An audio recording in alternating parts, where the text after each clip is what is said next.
Hi friends, మీరు చూస్తున్నారు UBC tech in Telugu channel. Friends, ఈరోజైతే మళ్ళీ ఒక మెడికల్ టాపిక్ తోటైతే మేము ముందుకొచ్చిన.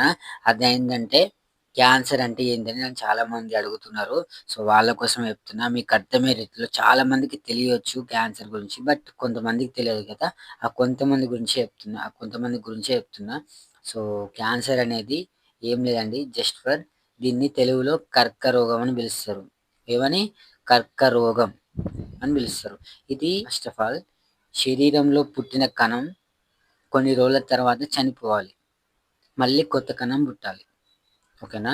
ఒక కణం పుట్టిన తర్వాత ఒక కణం అంటే ఒక చిన్న సెల్ బాడీలో ఒక చర్మ కణం కావచ్చు, ఏ కణమైనా కావచ్చు. ఒక కణం పుట్టిన తర్వాత కొన్ని రోజులకి అది డిస్మాంటిల్ కావాలి. అంటే చనిపోవాలి. మళ్ళీ దాని ప్లేస్‌లో కొత్త కణం పుట్టాలి. అప్పుడు జీవక్రియ జరుగుతది. సో, ఈ క్యాన్సర్ వచ్చిన వాళ్ళ పేషెంట్‌లలో ఏమైతదంటే పుట్టే కణాల కంటే చనిపోయే కణాలు చాలా తక్కువుంటాయి. అంటే పుట్టే కణాలు పుడుతూనే ఉంటాయి. కొత్తగా వచ్చే కణాలు సెల్స్ ప్రొడ్యూస్ అయితూనే ఉంటాయి. బట్ చనిపోయే కణాలు చనిపోయిన కణాల సంఖ్య చాలా తక్కువ. సో, వీళ్ళకి పుట్టే కణాలు ఎక్కువుంటాయి కాబట్టి బాడీలో ఎక్కడ ప్లేస్ లేకుండా మజిల్ పెరిగిపోతుంటది. ఇంటర్నల్‌గా మజిల్ పెరిగిపోతుంది. ఆ మజిల్ కాస్త కంతిలాగా ఫార్మ్ అయితది. కంతినే మనం క్యాన్సర్ అని అంటాం. సో, ఆ కంతి కడుపులో రావచ్చు. మామూలుగా అది ఎక్కడైనా బాడీలో ఏ ఆర్గాన్‌కైనా రావచ్చు. చాలా రకాలున్నాయి. ఒకటి కార్సినోమా అని.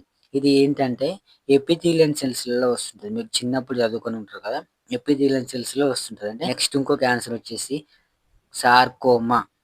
సార్కోమా క్యాన్సర్ కూడా చాలా లింపోమా ఈ క్యాన్సర్ కూడా చాలా డేంజరస్ క్యాన్సర్ అండి. ల్యూకోమా కూడా చాలా డేంజరస్ అండి.